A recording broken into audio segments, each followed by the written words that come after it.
जय हिंद दोस्तों, स्वागत है आप सभी का पार्थ एजुकेशन के ऑनलाइन प्लेटफॉर्म पर।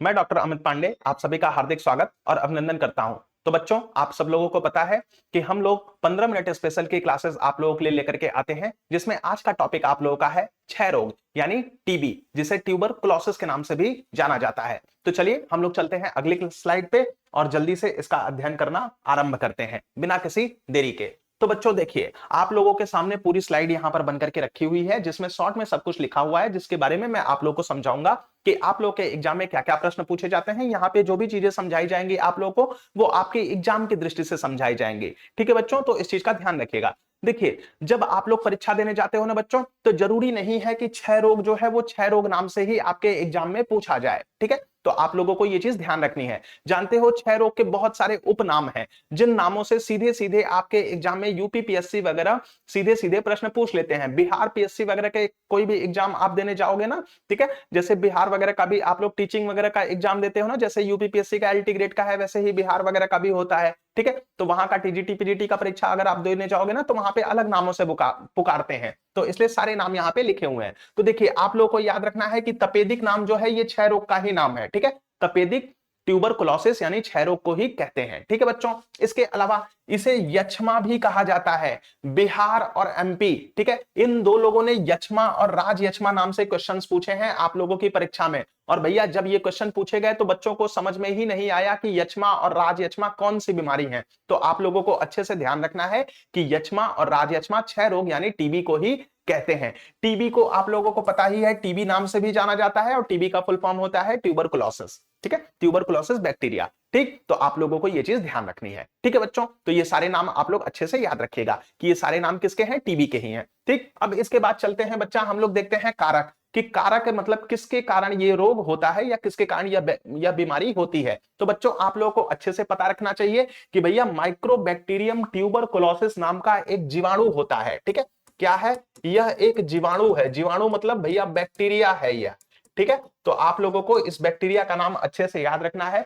मैच द फॉलोइंग से लेकर के सिंगल वन लाइनर क्वेश्चंस में ये क्वेश्चन 75,000 बार आप लोगों की परीक्षा में, एलटी ग्रेड वगैरह की परीक्षा में पूछा जा चुका है। तो इसको आप लोग अच्छे से ध्यान रखिएगा। ठीक है बच्चों, माइक्रोबैक्टीरियम ट्यूबरकुलोसिस को भूलना नहीं है। ठीक, तो इस चीज को ध्यान रखिएगा। अब देखिए संक्रमण के कारण, तो जानते हो बच्चों यह कैसी बीमारी है, आप लोगों को अच्छे से याद रखना है कि यह एक संक्रामक रोग है। ठीक है, यह कैसा रोग है, संक्रामक रोग है। संक्रामक रोगों की परिभाषा क्या होती है, वह रोग जो एक मनुष्य से दूसरे मनुष्य में संचरित हो सके। ठीक है, जो एक मनुष्य में दूसरे मनुष्य से कांटेक्ट के द्वारा संचरित हो सके, वह क्या कहलाते हैं, संक्रामक रोग कहलाते हैं। तो बच्चों, यह एक संक्रामक रोग है। और आप लोगों को पता है कि कोरोना के कारण यानी कोविड-19 के कारण दुनिया में लोगों की मृत्यु कम हुई है, उसकी तुलना में टीबी के कारण यानी क्षय रोग से मरने वालों की संख्या ज्यादा है।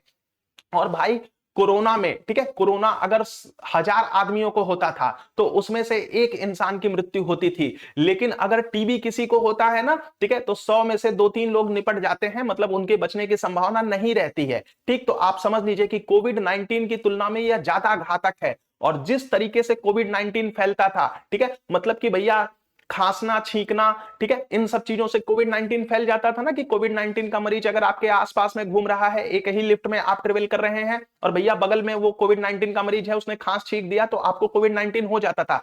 ठीक उसी तरीके से क्षय रोग भी फैलता है। मतलब भैया आप क्या कर रहे हैं, आप सीधे सीधे अगर लिफ्ट में ट्रेवल कर रहे हैं, ठीक है बच्चों, लिफ्ट में अगर आप ट्रेवल कर रहे हैं और वहीं पे बगल में कोई है जिसको टीबी है, अगर उसने खांस छींक दिया तो आपको भी टीबी हो जाएगी। ठीक है, तो ये होता है, इस तरीके से ये संक्रामक रोग फैलता है। ठीक, तो ये संक्रामक रोग किस तरीके से फैलेगा, ये सीधे सीधे भैया माइक्रोबैक्टीरियम ट्यूबरकुलोसिस के द्वारा छींकने, खांसने या किसी भी व्यक्ति के बॉडी फ्लूइड से फैल सकता है। ठीक है, बॉडी फ्लूइड में बलगम, रक्त, ये सारी चीजें सम्मिलित की जाती हैं। ठीक है बच्चों, तो ये चीज आप लोगों को ध्यान रखनी है। अब देखिए, आप लोगों के एग्जाम में 75,000 बार ये क्वेश्चन पूछा जा चुका है कि टीबी के परीक्षण के लिए कौन सा, मतलब टीबी की जांच के लिए कौन सा परीक्षण किया जाता है, किस परीक्षण के द्वारा यह पता लगाते हैं कि टीबी किसी व्यक्ति को है कि नहीं है। तो बच्चों, आप लोगों को याद रखना है, इसका नाम है मैनटॉक्स परीक्षण। ठीक है, और कई बार आपके एग्जाम में घुमा करके प्रश्न पूछता है कि मैनटॉक्स परीक्षण किस बीमारी की जांच के लिए किया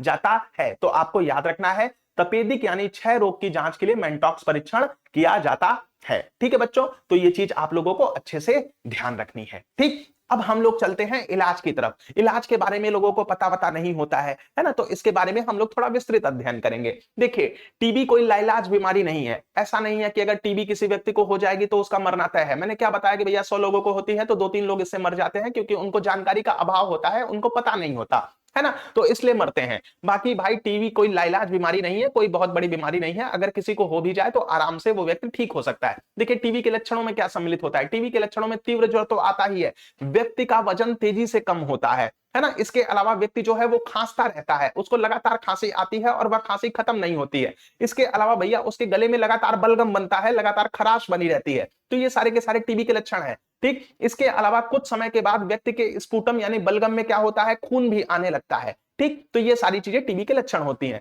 लेकिन आप लोगों को इनसे घबराना नहीं है। अगर इनमें से कोई भी लक्षण है, आप डॉक्टर के पास जाएंगे, आराम से इसका इलाज हो जाता है। तो इसका इलाज कैसे किया जाता है उस चीज को देख लेते हैं। देखिए बच्चों, WHO का नाम आपने सुना होगा। WHO भैया वर्ल्ड हेल्थ ऑर्गेनाइजेशन को कहते हैं। तो वर्ल्ड हेल्थ ऑर्गेनाइजेशन, इसने भैया एक कोर्स लॉन्च किया है जिसे कहा जाता है डॉट्स। ठीक है, डॉट्स। और डॉट्स का फुल फॉर्म आप लोगों के एग्जाम में पूछा जाता है, तो आप लोगों को याद रखना है, डॉट्स का फुल फॉर्म है directly observe treatment short course. ठीक है, तो directly observe treatment short course को आप लोग अच्छे से याद रखिएगा। आपके एग्जाम में यह भी पूछा जाता है कि डॉट्स कार्यक्रम किसके द्वारा चलाया जाता है, तो डॉट्स कार्यक्रम WHO के द्वारा चलाया जाता है। देखिए, डॉट्स कार्यक्रम में क्या किया जाता है। डॉट्स कार्यक्रम में ना किसी भी व्यक्ति को भैया 6 से लेकर के 9 महीने तक, ठीक है, 6 से लेकर के 9 महीने तक कुछ दवाएं दी जाती हैं जो उसे खानी होती हैं। ठीक है, जानते हो बच्चों, एक बार में 6 से 8 टैबलेट खानी होती है। ठीक, और 2 टाइम टैबलेट लेनी होती है, सुबह भी लेनी होती है और शाम को भी ये टैबलेट लेनी होती है, मतलब 2 टाइम ये टैबलेट लेनी होती है। आप सोचो बच्चों, जब आप लोगों को वायरल फीवर होता है और आप लोगों को वायरल फीवर में एंटीबैक्टीरियल या एंटीवायरल टेबलेट्स दी जाती हैं, तो जब आप उनको खा लेते हो तो आपका मन एकदम कड़वा सा हो जाता है ना, जबकि वो 2-3 टेबलेट रहती हैं और वो आपको 2-3 टाइम ही खानी होती हैं। ठीक, उसमें आपका पूरा मुंह जो है एकदम कड़वा सा हो जाता है, आपको टेस्ट नहीं आता, अजीब सा लगता है, जब तक आप लोग वो टेबलेट खाना छोड़ते नहीं है।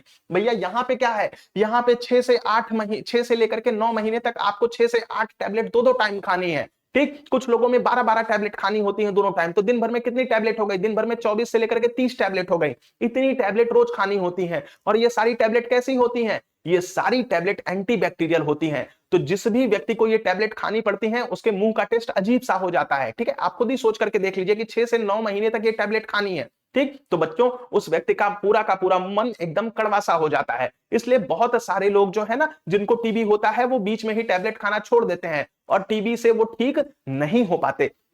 लेकिन ऐसी गलती नहीं करनी चाहिए। अगर आपको 6 से 9 महीने तक का पूरा कोर्स दिया गया है, तो भैया जिस भी व्यक्ति को दिया गया है, जब मैं आपको कहता हूं तो इसका मतलब आपके लिए नहीं कह रहा हूं, किसी मरीज के लिए कह रहा हूं। ठीक है, ये इस चीज का ध्यान रखिएगा, कमेंट में ये मत लिखिएगा कि मैं आपको करके बात कर रहा हूं। ठीक है, तो देखिए, जिस भी व्यक्ति को ये टैबलेट दी जाती है भाई, उसको पूरा कोर्स अपना कंप्लीट करना चाहिए, है ना। तो 6 से 9 महीने तक अगर ये कोर्स दिया गया है तो 6 से 9 महीने तक पूरी दवाएं खानी चाहिए, ताकि व्यक्ति जो है टीबी का इलाज संपूर्ण रूप से कर सके। ठीक है, तो अब देखिए, अब इंडिया में किस तरीके से ये कार्यक्रम संचालित किया जाता है। तो जानते हो बच्चों, WHO जो है वो इंडिया में भी इस कार्यक्रम को यानी डॉट्स को संचालित करता है, लेकिन भारत में WHO डॉट्स के नाम से संचालित नहीं करता। भारत में NTEP नाम है, इसको कहते हैं नेशनल टीबी इरेडिकेशन प्रोग्राम, यानी राष्ट्रीय क्षय रोग उन्मूलन कार्यक्रम। अगर आपको इसका फुल फॉर्म लिखना होगा तो आप लोग स्ट्रीम को पहुंच करके आराम से लिख लीजिएगा।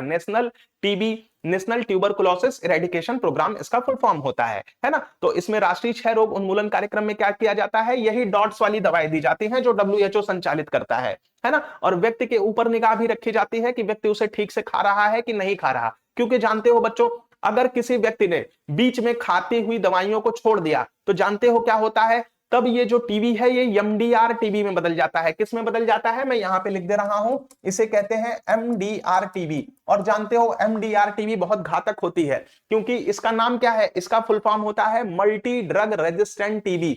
मतलब जानते हो बच्चों, अगर किसी व्यक्ति ने, ठीक है, अगर किसी व्यक्ति ने दवाई खाते हुए बीच में दवाई छोड़ दी तो उसका शरीर उन दवाइयों के प्रति प्रतिरोधक क्षमता विकसित कर लेता है। ठीक, उस व्यक्ति पर वह दवाइयां असर नहीं करती हैं, तो ऐसी टीबी को कहते हैं MDR टीबी, यानी मल्टीपल ड्रग रेजिस्टेंट टीबी। इसीलिए सरकार निगरानी करती है जो भी टीबी के मरीज हैं वो ठीक से दवा खा रहे हैं कि नहीं खा रहे हैं, क्योंकि MDR टीबी हो गया तो बचने की संभावना कम हो जाती है। और कुछ लोग ऐसे होते हैं जिनका एमडीआर टीबी एक्सडीआर टीबी में बदल जाता है। एक्सडीआर टीबी अगर किसी को हो गया तो उसके बचने की संभावना कम हो जाती है, मतलब खत्म नहीं हो जाती, कम हो जाती है। एक्सडीआर टीबी का मतलब होता है एक्सट्रीमली ड्रग रेजिस्टेंस टीबी। मतलब देखिए, अगर किसी को एमडीआर टीबी हो गया तो उसको कुछ अलग दवाएं दी जाती हैं। अगर उन दवाओं के प्रति भी मनुष्य के शरीर में प्रतिरोधक क्षमता विकसित हो गई तो भैया उस आदमी के टीबी को क्या मान लिया जाता है? एक्सडीआर टीबी यानी एक्स्ट्रा ड्रग रेजिस्टेंट टीबी मान लिया जाता है। ठीक है, तो इतना डीप में आपके एग्जाम में क्वेश्चन पूछे जाने की संभावना नहीं है, लेकिन फिर भी मैंने आपको बता दिया है ताकि आप लोगों को सामान्य जानकारी तो रहे ही, है ना। ताकि भाई अगर आ भी जाए, अगर यूपीपीएससी को ये मन हो ही जाए कि बच्चों से पीएचडी करा देते हैं, तब भी आपका ये क्वेश्चन गलत ना हो, इसलिए मैंने इसको बता दिया है। ठीक है बच्चों, तो इसका आप लोग ध्यान रखिएगा। जिन लोगों को एक्सट्रीमली ड्रग रेजिस्टेंस टीबी हो जाती है उनके लिए भी दवा उपलब्ध है, लेकिन अगर एक्सट्रीमली ड्रग रेजिस्टेंट टीबी किसी अन्य टीबी में बदला भविष्य में तो भैया उसके लिए वर्तमान में कोई दवा उपलब्ध नहीं है। तो ये चीज आप लोग ध्यान रखिएगा। ठीक है बच्चों, अब चलिए हम लोग आखिरी चीज को देख लेते हैं। देखिए, आपके एग्जाम में ये क्वेश्चन पूछा जाएगा और इस साल पूछे जाने की संभावना प्रबल है कि भैया भारत ने टीबी उन्मूलन का लक्ष्य किस वर्ष तक रखा है। तो भैया याद रखिएगा, भारत का लक्ष्य यही साल है जो साल चल रहा है।